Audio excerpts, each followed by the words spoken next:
Stop it. Get some help.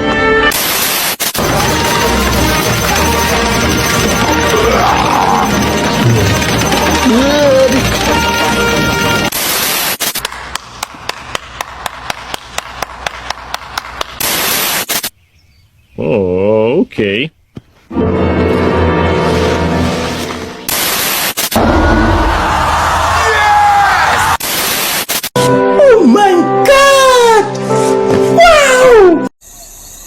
Oke, daon nih. Atau cakap ya. Halo semua, perkenalkan nama saya Morafi Bowo yang bisa dipanggil Raffi. Saya maba dari Universitas 17 Agustus Surabaya dari Fakultas Hukum kelompok 6. Di sini saya akan membahas permasalahan hukum tentang kasus Harun Masiku. Penindakan di Komisi Pemberantasan Korupsi atau yang biasa disebut dengan KPK makin terasa tumpul. Salah satu perkara yang menyita perhatian masyarakat yakni suap pergantian antar waktu atau PAW. Anggota DPR RI tahun 2019 lalu tak kunjung terungkap.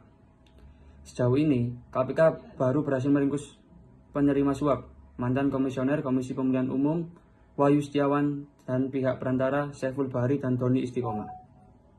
Sedangkan pemberi suap, mantan calon anggota legislatif asal Partai Demokrasi Indonesia Perjuangan atau PDIP masih berkeliaran tanpa adanya proses hukum. Dihitung sejak perkara tersebut naik pada tingkat penyidikan, maka sudah 4 tahun pencarian KPK terhadap buronan Masiku berhenti begitu saja. Keganjilan penanganan perkara ini sebenarnya sudah tampak dari awal, bahkan pada tahap penyidikan.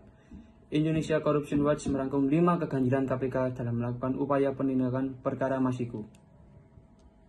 Yang pertama, pembiaran dari pimpinan KPK terhadap pegawai yang diduga disekap di perguruan tinggi ilmu kepolisian.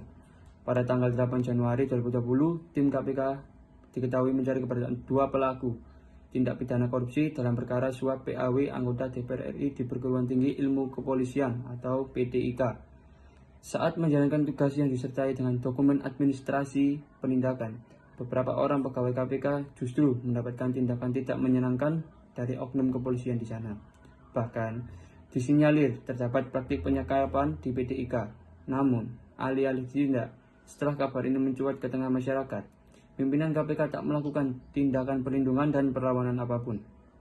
Yang kedua, pemulangan paksa penyidik oleh Kompol Rusa Purbo Bekti ke kepolisian yang dilakukan oleh pimpinan KPK.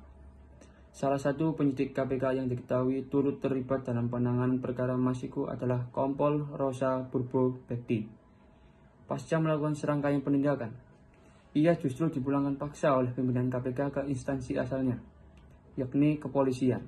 Padahal saat itu Rosa belum memasuki masa purna tugas di KPK dan diketahui juga tidak pernah dikenakan tindakan disiplin atau melanggar kode etik. Sehingga terdapat kesan kuat di tengah masyarakat bahwa pimpinan KPK tidak sependapat dengan proses hukum terhadap Masiku. Yang ketiga adalah gagalnya penyegelan kantor DPP Partai Demokrasi Indonesia Perjuangan. Pada tanggal 9 Januari tahun 2020, tim KPK menyambangi kantor DPP PDIP guna melakukan penyegelan terkait dengan proses penyelidikan perkara suap PAW anggota DPR RI yang melibatkan Masiku. Bukannya diberikan akses, tim KPK justru mendapatkan penolakan dari petugas PDIP. Pimpinan KPK kembali tidak melakukan tindakan untuk memprotes sikap partai politik tersebut.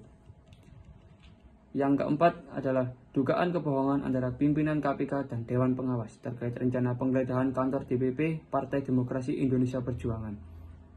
Selain soal gagalnya penyegelan kantor DPP PDIP, juga terjadi silang pendapat pada tahap penyidikan antara pimpinan KPK Nurul Gufron dengan Dewan Pengawas terkait proses perizinan administrasi penggeledahan. Nurul kala itu mengklaim sudah mengirim surat permintaan izin kepada Dewan Pengawas. Akan tetapi instrumen pengawas KPK tersebut membantah hal tersebut. Ini mengartikan di antara Nurul dan Dewan Pengawas ada yang berbohong dalam menyampaikan informasi kepada masyarakat. Yang terakhir adalah pimpinan KPK memberhentikan pegawai yang menangani perkara Masiku melalui tes wawasan kebangsaan. Pada tahun 2021, pimpinan KPK diketahui bertindak semena-mena dengan melanggar hukum saat memberhentikan 57 pegawai melalui tes wawasan kebangsaan. Di antara puluhan nama pegawai tersebut terdapat 2 orang yang sebelumnya pernah menangani perkara Masiku, yakni Ronald Sinyal dan Harun Al-Rashid.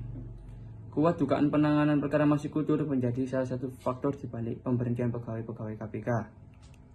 Akhir Desember lalu, tepatnya saat KPK memanggil dengan melanggar hukum saat memberhentikan 57 pegawai melalui tes wawasan kebangsaan. Di antara puluhan nama pegawai tersebut terdapat 2 orang yang sebelumnya pernah menangani perkara Masiku, yakni Ronald Sinyal dan Harun Al-Rashid. Kuat dugaan penanganan perkara Masiku turut menjadi salah satu faktor di balik pemberhentian pegawai-pegawai KPK. Akhir Desember lalu, tepatnya saat KPK memanggil mantan terpidana korupsi yang juga merupakan pelaku dalam perkara suap PAW anggota DPR RI, Wahyu Setiawan sebagai saksi, harusnya menjadi momentum untuk kembali membuka lembar kelanjutan proses hukum. Dalam analisa ICW, setidaknya ada 4 hal yang seharus KPK kerjakan guna segera memproses hukum Masiku. Yang pertama, pimpinan KPK harus mengevaluasi struktural penindakan KPK yang bertanggung jawab terhadap pencarian Masiku, mulai dari deputi penindakan, direktur penyidikan, hingga level satuan tugas. Hal ini penting agar kemudian bisa terpetakan di mana sebenarnya hambatan dalam proses hukum terhadap Masiku. Yang kedua, pimpinan KPK harus membangun kerjasama dengan penegak hukum lain, seperti Bareskrim Polri dan Interpol, agar upaya pencarian Masiku lebih maksimal dilakukan. Bahkan, akan lebih baik lagi jika dibentuk tim gabungan yang berada di bawah koordinasi pimpinan KPK dan Kapolri. Yang ketiga, pengembangan perkara ini juga mutlak harus dilakukan oleh KPK. Penambahan keterangan Wahyu sebagai saksi harus ditindaklanjuti. Misalnya dengan menelusuri sumber uang suap yang diberikan Masiku kepada komisioner KPU tersebut. Sebab ada indikasi kuat sumber uang suap Masiku berasal dari pejabat teras partai politik. Yang terakhir, Dewas atau Dewan Pengawas harus secara berkala mengawasi kerja penindakan KPK terkait pencarian Masiku. Selain karena waktu pencarian yang sudah terlalu lama, isu gagalnya Masiku ini juga kerap dikeluhkan oleh masyarakat. Peran pengawasan Dewas tersebut telah selaras dengan pasal 37B ayat 1 huruf A UU KPK. Oke teman-teman, dari data dan fakta yang telah saya paparkan di atas, maka dapat disimpulkan bahwasanya beberapa permasalahan yang telah terjadi memiliki sebuah konsep penyelesaian dalam bentuk sebuah evaluasi, agar kedepannya pemerintah dapat meminimalisir akan terjadinya kegagalan dalam sebuah pengangkatan kasus korupsi di Indonesia. Sekian, terima kasih dari saya, Mora Wibowo. Oh, hi. Wait a minute.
Kalau kamu pantas mendapatkan kepercayaanku.